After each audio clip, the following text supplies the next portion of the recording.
In the summer of 2009, the world believed it was witnessing the dawn of the greatest comeback in music history.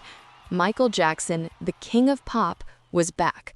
His upcoming This Is It tour was a global phenomenon before the first note was even played, with tickets selling out in record time.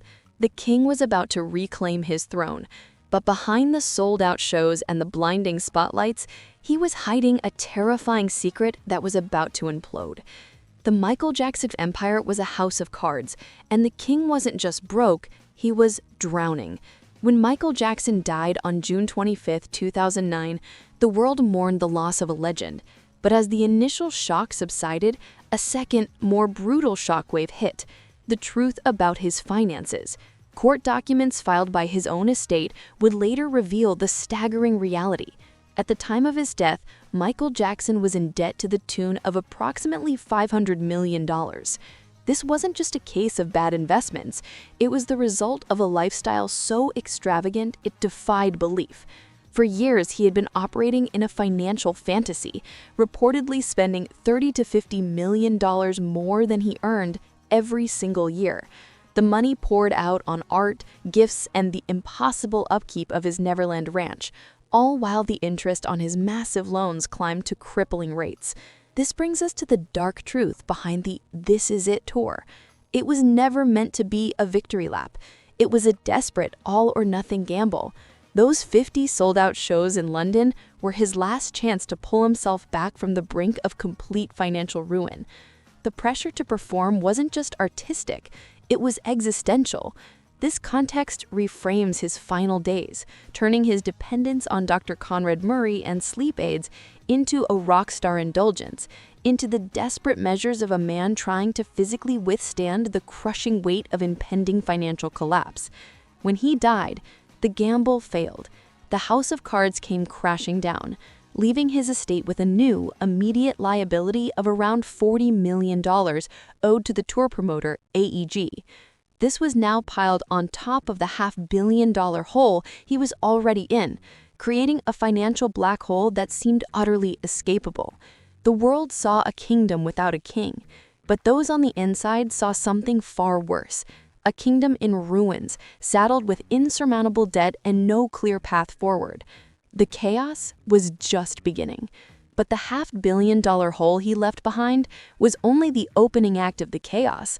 The real drama was yet to come. Michael Jackson's death didn't just end a life, it pulled the pin on a ticking bomb he set years earlier. That bomb was his last will and testament, a document that was about to unleash a war on his family, his legacy, and everyone who thought they knew him. The ticking time bomb left behind by Michael Jackson didn't take long to detonate. While the world was still grappling with the loss of a musical genius and creditors were circling the massive debt, the Jackson family gathered for what they believed would be the first step in securing their future. They were about to hear the reading of Michael's last will and testament. But what was supposed to be a moment of clarity turned into a second, more personal shockwave, a brutal betrayal from beyond the grave that would turn their grief into pure rage. The key document, a last will and testament signed in 2002, was deceptively simple on its surface. It dictated that Michael's entire estate would be placed into the Michael Jackson Family Trust. The beneficiaries of that trust were a tight, exclusive circle. 40% of his fortune was left to his mother, Katherine Jackson. Another 40% was to be shared equally among his 3 children, Prince, Paris, and BG. The final 20% was designated for various children's charities. For Katherine and the children, this was the expected outcome, but the true power of the will wasn't in who it included, but in who it brutally cast out. In a stunning and deliberate act, Michael Jackson had disinherited the rest of his family entirely. His father, Joe Jackson, the patriarch who had forged the Jackson 5 dynasty, was left with nothing. Every single one of his famous siblings, Jermaine, Janet, Randy, Tito, Rebby, LaToya, Marlon, and Jackie, was intentionally excluded. For a family that had built its identity as a collective, this was the ultimate insult, a final, cold rejection that severed the financial ties that had bound them for decades. But as shocking as that was, It wasn't the detail that truly declared war. The real bombshell, the move that would ignite a decade of chaos, wasn't about who got the money. It was about who got the power. The will's most explosive provision was the appointment of the estate's executors. Michael did not entrust the control of his broken empire to his mother, his father, or any of his siblings. Instead, he handed the keys to the kingdom to two powerful industry outsiders. The first was John Branca, his longtime entertainment lawyer, a rock star attorney who had masterminded his historic purchase of the Beatles catalog. The second was John McClane, a veteran music executive and a childhood friend. These two men were given near absolute authority to manage, control, and even sell any and all of the estate's assets. The family was left on the outside, looking in, completely powerless. To the Jackson clan, this was not a will, it was a hostile takeover. They were convinced the 2002 document was a fake, a fraudulent tool for these two outsiders to plunder Michael's legacy. Led by the furious, disinherited siblings, the family refused to accept this final decree. They immediately launched an all-out assault to reclaim the empire they believed was rightfully theirs. But their first target wouldn't be the executors they despised. Their first target was the man they saw as the key to unraveling everything, the doctor who was with Michael in his final moments. If you'd like to support the research we do to uncover deep stories like this one, please take a moment to like this video and subscribe to our channel. Your support means we can continue to bring these untold truths to light. The Jackson clan, furious and disinherited, had declared a silent war on the two executors, John Branca and John McClane. But launching a direct legal challenge against the will was risky and complex. They needed a different strategy first. They needed to control the narrative. And to do that, they needed a villain the whole world could hate. While their true target was the men controlling the empire, their first public target would be the man who held the syringe, Dr. Conrad Murray. The world was screaming for justice, demanding to know who killed Michael Jackson. The family decided to give them an answer, using the ensuing trial not just as a quest for justice, but as a strategic weapon. The investigation into Michael's death was swift and decisive. The Los Angeles County Coroner's report classified the death as a homicide, citing the cause as acute propofol intoxication. Propofol, a powerful surgical anesthetic Michael chillingly referred to as his milk, had been used improperly to treat his chronic insomnia. The investigation immediately zeroed in on his personal physician, Dr. Conrad Murray, the man being paid a staggering $150,000 a month to ensure the star was ready for his comeback tour. Murray admitted to administering the drug, but claimed he only did so at Michael's desperate insistence. For the prosecutors and the world, the motive was clear: greed. A doctor, blinded by a massive salary, had abandoned all medical ethics. The trial that followed was a global media spectacle. The prosecution painted a damning picture of gross professional negligence. They argued that Murray had turned a private bedroom into a makeshift operating room without any of the proper monitoring equipment, a reckless act that made a fatal outcome almost inevitable. The prosecution's case was bolstered by damning evidence. Murray's significant delay in calling 911 after finding Michael unresponsive, his attempts to hide vials of the drug, and his failure to inform paramedics about the propofol. But just when the case against him seemed airtight, Murray's defense team unleashed a stunning, explosive theory that attempted to shift the blame onto the victim himself. The defense argued that Michael was so desperate for sleep that when Dr. Murray briefly left the room, he had taken matters into his own hands and self-injected the final, lethal dose of propofol. It was a shocking claim that portrayed the king of pop as a reckless addict who was ultimately responsible for his own death. This theory, however, was systematically dismantled by forensic experts. The prosecution's star witness, Dr. Christopher Rogers, testified that this self-injection scenario was less plausible, stating it was far more likely that Murray, trying to keep Michael sedated, had simply given him a fatal overdose. In November 2011, the jury delivered its verdict. Conrad Murray was found guilty of involuntary manslaughter. He was sentenced 4 years in prison. Yet in a decision that outraged many, he was released in 2013 after serving less than 2 years. The world saw a conviction. Justice, however imperfect, had been served. But for the Jackson siblings, this was never the true victory. The conviction of Dr. Murray was merely a tactical maneuver. They had successfully taken a pawn off the chessboard and given the public a villain to blame. With the doctor silenced and out of the way, they were now free to launch their real, far more ambitious attack on their true targets, the two men who held the keys to the kingdom. With Dr. Conrad Murray imprisoned, the Jackson siblings had their public villain. Now they could finally turn their full attention to their real targets, John Branca and John McClane. Their strategy was audacious and deeply personal. They couldn't yet invalidate the will through the courts, so they decided to destabilize the entire structure of the estate from within. Their plan was to seize control of the 3 most important assets Michael had left behind: his mother, his children, and his home. What followed in the summer of 2012 was not a legal battle. It was a chaotic, desperate, and ultimately embarrassing family coup that played out like a reality television show. The first move was as bizarre as it was alarming. Katherine Jackson, the 82-year-old matriarch and legal guardian of Michael's children, suddenly vanished. For 10 days, her grandchildren, Prince, Paris, and Biggie, had no contact with her. Panic erupted when a nephew officially reported her missing to the authorities. The situation exploded onto social media when a frantic Paris Jackson began tweeting to the world, "Yes, my grandmother is missing. I haven't spoken with her in a week. I want her home now." She pleaded for the public's help, confirming the family was in turmoil. The disappearance, however, was an orchestrated event. It was later revealed that Katherine had been taken to a spa in Arizona by her daughter Rebby and other siblings, allegedly on doctor's orders to rest. Her phone was taken away, and she was completely cut off from the outside world.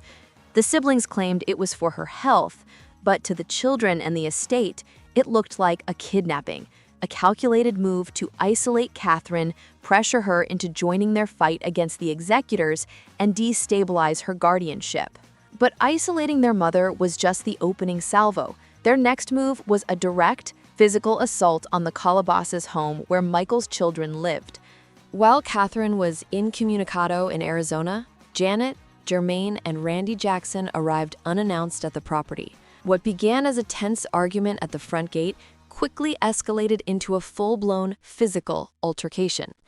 In a scene captured on security footage, Janet was seen trying to snatch Paris's cell phone away from her. A heated confrontation between the siblings and the children's security team followed.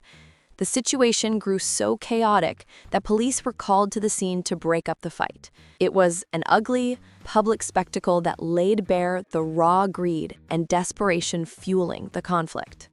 The siblings' goal was allegedly to remove the children from the home and take them to Arizona, a move that would have given them immense leverage over the estate. The coup backfired spectacularly. The chaos and the public nature of the fight forced the courts to intervene. Seeing the clear instability surrounding Katherine and the danger to the children, a judge made an emergency ruling. He temporarily suspended Katherine Jackson's guardianship, citing the fact that she had been effectively removed from her duties by the intentional acts of third parties. In a move that must have been devastating for the siblings, the judge appointed a new temporary guardian, not one of them, but their nephew, Tito's son, TJ Jackson. When Katherine finally returned home, she was, by all accounts, devastated to learn she had lost custody of her grandchildren. Though she later regained joint guardianship with TJ, the damage was done. The Jackson siblings' desperate power grab had ended in a humiliating public failure. They had not only failed to oust the executors, but had also managed to get their own mother temporarily stripped of her most important role. They looked defeated, and the war for the estate seemed to be over. But Branca and McClane had no time to celebrate their victory. Just as the family drama subsided, a new, far more powerful enemy emerged from the shadows. an enemy that threatened to devour the entire empire before it could even be rebuilt, the IRS. While the Jackson family was tearing itself apart in a public war over scraps of control, John Branca and John McClane were fighting a silent, far more dangerous battle on two fronts. In front of them was the simmering chaos of the family, but behind them was the looming existential threat of the IRS, a potential enemy with the power to bankrupt the entire estate. Staring down the barrel of total collapse, with a $500 million mountain of debt and a family in turmoil, the two executors didn't just manage the crisis. They began to orchestrate one of the most astonishing financial comebacks in entertainment history. Their first mission was triage. They had to stop the bleeding. The estate was hemorrhaging money, and the high-interest loans Michael had taken out were ticking time bombs. Branca and McClane immediately went to work restructuring the debt, negotiating with lenders to prevent the forced sale of the estate's most valuable assets, especially the priceless Sony ATV music catalog.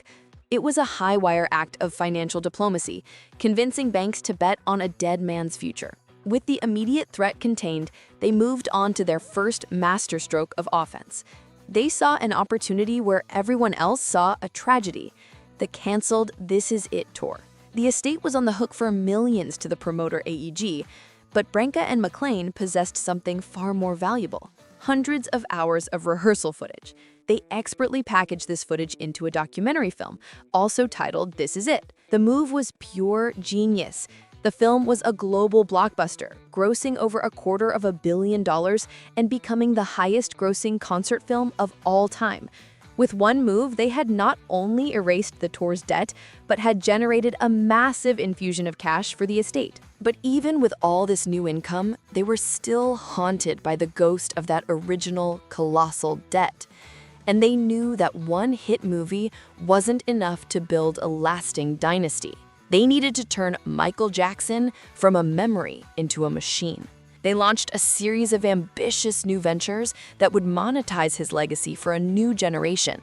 They partnered with Cirque du Soleil to create two massively successful shows: the Immortal World Tour, a global arena spectacle, and Michael Jackson 1, a permanent, state-of-the-art production in Las Vegas.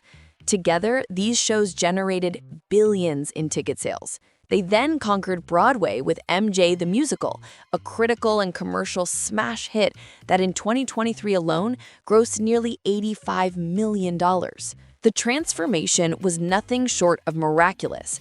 The estate that had been worth negative $500 million at the time of Michael's death was now a thriving, diversified, multi-billion-dollar corporation. John Branca and John McClane weren't just executors, they were architects. They had proven that in the modern era, a deceased celebrity's greatest asset is their story and their intellectual property.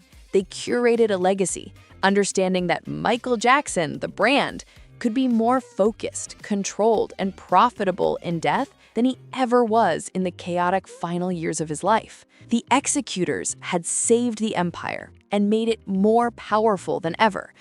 But to finally vanquish the last of the debt and secure the kingdom against the looming threat of the IRS forever, they knew they had to make one final, unthinkable move. They had to commit what many in the family and Michael himself would have considered a sacrilege. They had to sell the crown jewel of the kingdom. John Branca and John McClane, the architects of the estate, knew they were standing at a precipice. They had resurrected the Michael Jackson brand, turning a $500 million debt into a thriving, cash-generating machine. But the ghost of that original debt, coupled with the ever-present threat of the IRS, still loomed. They needed more than just income streams. They needed a single, decisive move that would vanquish their financial enemies for good. They needed a kill shot. And to do it, they had to sell the one asset Michael Jackson cherished above all others, the crown jewel of his empire, his stake in the Sony ATV music publishing catalog. This was not just any asset. This was the legendary collection that included the publishing rights to the majority of the Beatles' most iconic songs. Michael had famously acquired it in 1985 in a brilliant business move, even outbidding Paul McCartney himself. It was the ultimate symbol of his business acumen, the proof that he was more than just a performer. It was, in his eyes, sacrosanct. To sell it felt like a betrayal of his legacy. But for Branca and McLean, it was a brutal necessity. The catalog was the key to ultimate financial freedom. In 2016, they pulled the trigger. In a landmark deal that sent shockwaves through the music industry, the estate sold its remaining 50% stake in the Sony ATV catalog to Sony for a monumental $750 million. This single transaction was the masterstroke that aided the financial resurrection. In one fell swoop, the estate had enough cash to wipe out every last penny of its remaining debt, finally freeing itself from the crushing financial obligations that had haunted Michael in his final years.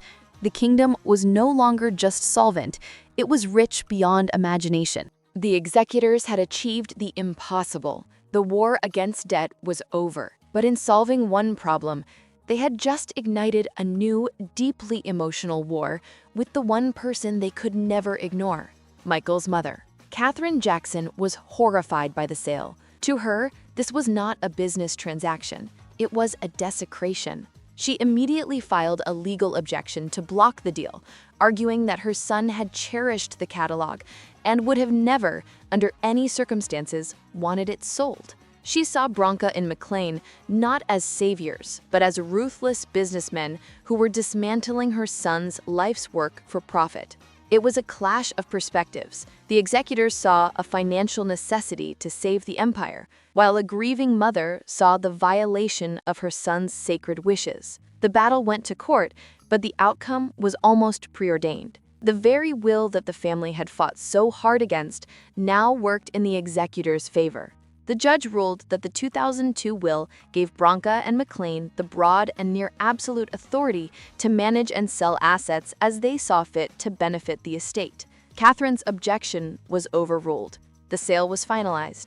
The executors had won. With the family's challenge defeated and the $750 million deal closed, the estate was finally in the clear. They were debt-free, cash-rich, and had successfully fended off every internal threat. They were untouchable. But just as they prepared to declare ultimate victory, a new enemy, more powerful and relentless than the Jackson family, knocked on their door. The IRS, having completed its own audit of the deceased king's assets, presented them with an astronomical tax bill totaling more than $700 million. It was a single piece of paper that could undo everything they had accomplished and plunge the now thriving empire straight back into ruin.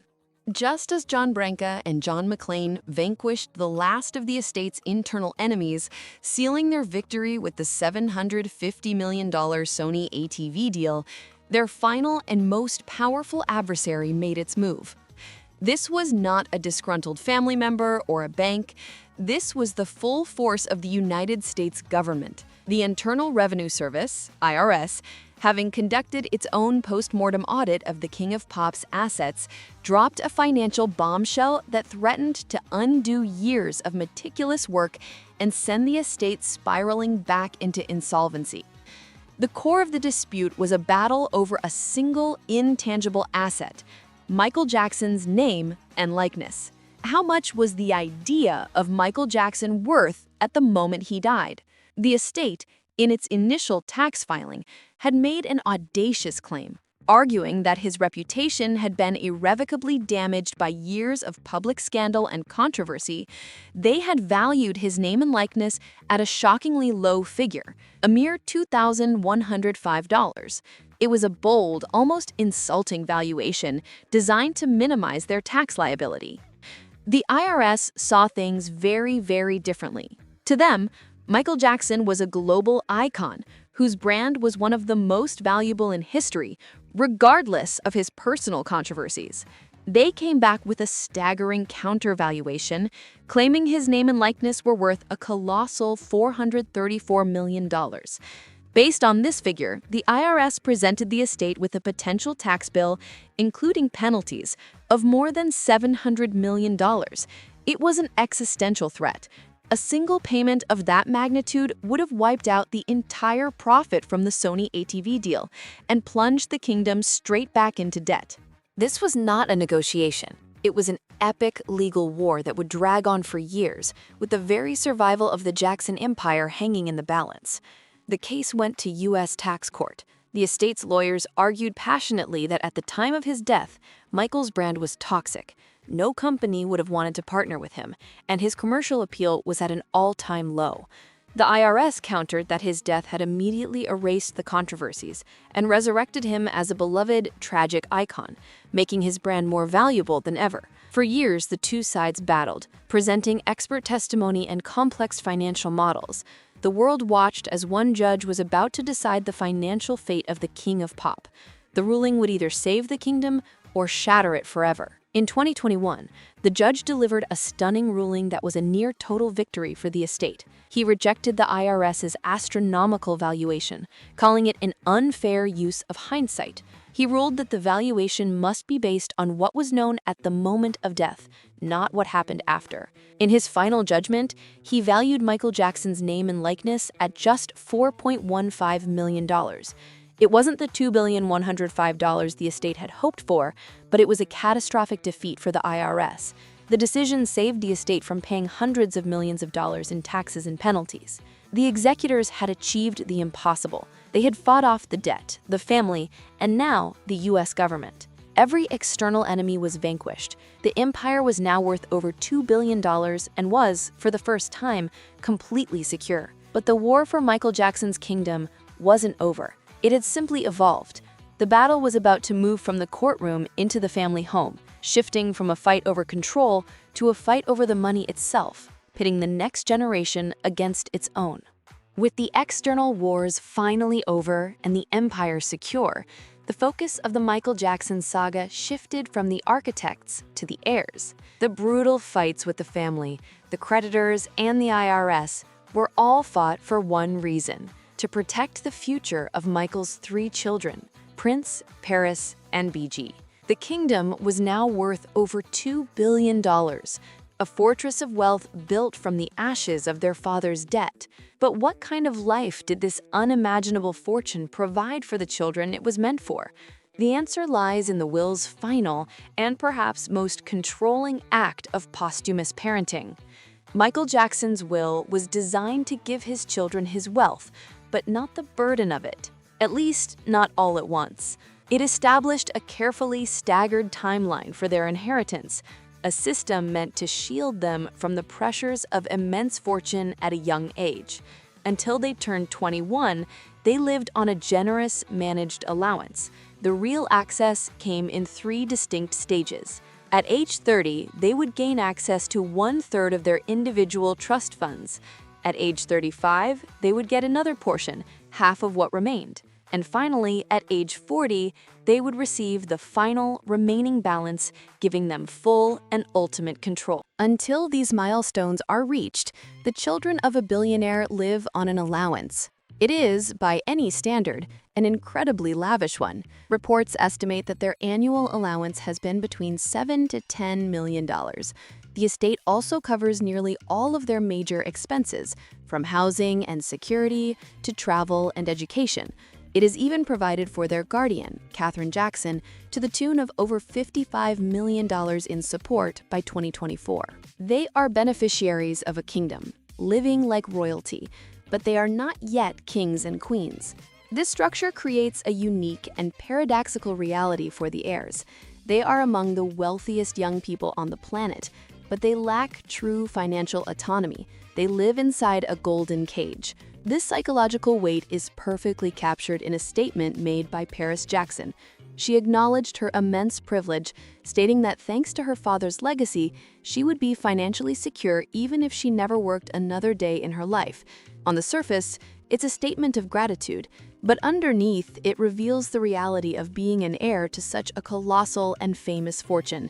Her life is and always will be defined by a legacy she did not create. It's a life of immense security, but also immense pressure, where your own ambitions are constantly measured against the ghost of a global icon. This entire system was born from a place of love and perhaps regret, Michael, a man robbed of his own childhood by fame and forced to manage immense financial pressures from a young age, designed a system to give his children the one thing he never had: a slow, protected, and gradual introduction to the responsibilities of wealth. But this protective shield, designed to prevent conflict and chaos, had an unforeseen and devastating consequence. As the children grew older, they began to form their own opinions about how their father's empire should be run. And when a new conflict arose, this time over the executor's decision to sell the Sony ATV catalog, the battle lines were redrawn in the most shocking way imaginable. The war for the kingdom wasn't over. It was about to become a civil war, pitting grandson against his own grandmother. The golden cage that Michael Jackson had built for his children was meant to protect them from the outside world. He never imagined it would become a battlefield for a war fought within. For years, the primary conflict had been simple: the Jackson family versus the two executors, John Branca and John McClane. But with the executors having secured the empire against all external threats, the battle lines were redrawn in the most tragic and intimate way possible. The war was no longer about outsiders. It was now a civil war, pitting the new generation of heirs against the old. The catalyst for this new war was the $750 million Sony ATV catalog sale. While the executors had won the legal right to proceed, Catherine Jackson refused to surrender. In her eyes, the sale was a violation of her son's legacy, and she was determined to fight it to the bitter end. In 2024, even after the initial court rulings, she decided to appeal the decision, a move that would incur significant new legal fees. As the estate's primary matriarch and a beneficiary, she believed it was her right to use funds from the estate to finance this continued legal battle. But one of the heirs disagreed, strongly. In a move that shocked even the most jaded observers of the Jackson family drama, Michael's youngest son, Biggie Jackson, formerly known as Blanket Jackson, filed a legal motion against his own grandmother.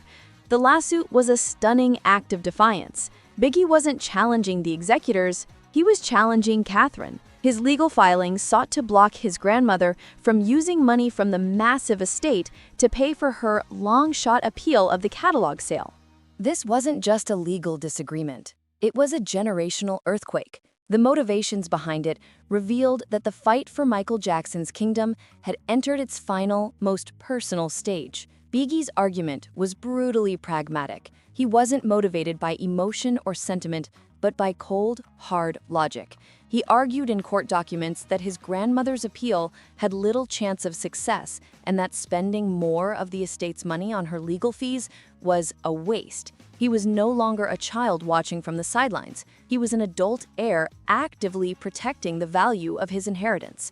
This was the first time one of the primary beneficiaries had publicly broken ranks and taken legal action against another. The old guard, represented by Catherine's emotional attachment to her son's original assets, was now in direct conflict with the new guard, represented by Biggie's focus on preserving the $2 billion empire's bottom line. The lawsuit was a devastatingly effective move.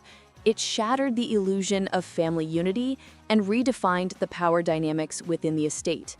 The war was no longer about who was in control, it was about how the money should be used. This internal conflict was, in many ways, the final, tragic outcome of Michael's will. The very children he had sought to protect with his fortune were now being forced to fight their own family members to preserve it. The golden cage had become an arena. The civil war between Biggie and Catherine marked a new, ugly chapter in the endless battle for Michael Jackson's fortune. They were fighting over the intangible assets, the publishing rights, the brand, the very idea of Michael Jackson. But while they fought over billions in intellectual property, the most tangible, most infamous symbol of Michael's dreams and nightmares was quietly rotting away. Its own fate, a separate, tragic mystery. What happened to the one place that started it all? What was the final fate of Neverland Ranch? While the Jackson heirs fought over a multi-billion-dollar empire of intangible assets, the most famous physical symbol of their father's kingdom was left to rot. Neverland Ranch was more than just a property. It was the ultimate monument to Michael Jackson's dreams and his demons.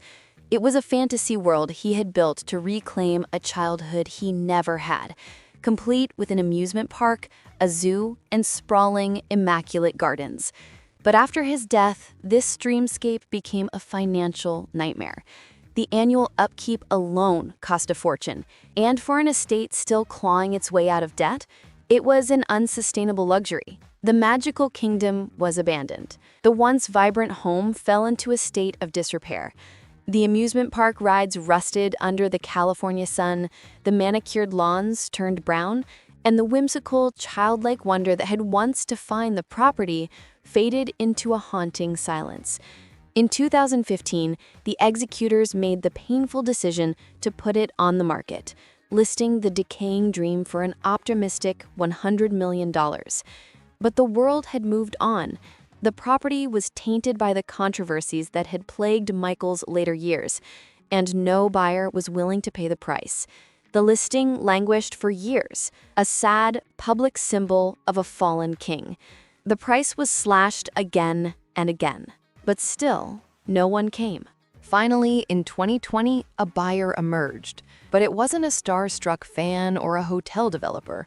It was billionaire Ron Burkle, a former family friend of Michael's, and the final sale price was a devastatingly low $22 million, a mere fraction of its original asking price. Burkle claimed he saw it as a simple land banking opportunity. With that cold, clinical transaction, the dream of Neverland was officially dead, sold off for parts. But here lies the final, staggering irony of Michael Jackson's story. While his physical kingdom crumbled and was sold for a pittance, his financial kingdom was rising from the ashes to become more powerful than he could have ever imagined. In death, Michael Jackson achieved the one thing that had eluded him for the last 2 decades of his life: overwhelming financial success. The man who died $500 million in debt is now the architect of one of the highest-earning celebrity estates in history, an empire valued at over $2 billion. He is more profitable, more stable, and more in control as a deceased icon than he ever was as a living legend. The brand, curated by his executors, has been streamlined into an unstoppable multi-billion-dollar machine. The king of pop is dead, but the kingdom is richer and stronger than ever. The wars he started, however, continued to rage. The family fractures he created with his will have proven to be permanent. The battles have passed from his siblings to his own children, a new generation now fighting over the spoils of an empire they did not build. The money continues to flow, but so does the conflict. In the end, the story of Michael Jackson's inheritance reveals the ultimate truth of his genius and his tragedy. His greatest masterpiece wasn't Thriller or Billie Jean. It wasn't an album, a song, or a dance move. His most powerful, most enduring, and most consequential creation was a single legal document written in 2002. It was a piece of paper that foresaw a war, disinherited a dynasty, crowned 2 outsiders as kings, and orchestrated a multi-billion-dollar resurrection from a $500 million grave. His last will and testament was not just a document. It was his final, chaotic, and brilliant performance. Michael Jackson's legacy is so much more than a fortune. It's a story of debt, betrayal, and a brilliant resurrection. If these truths from behind the headlines shocked you, please like this video and subscribe for more untold stories like this one. Let us know in the comments, do you think Michael Jackson was right to exclude his family from his will?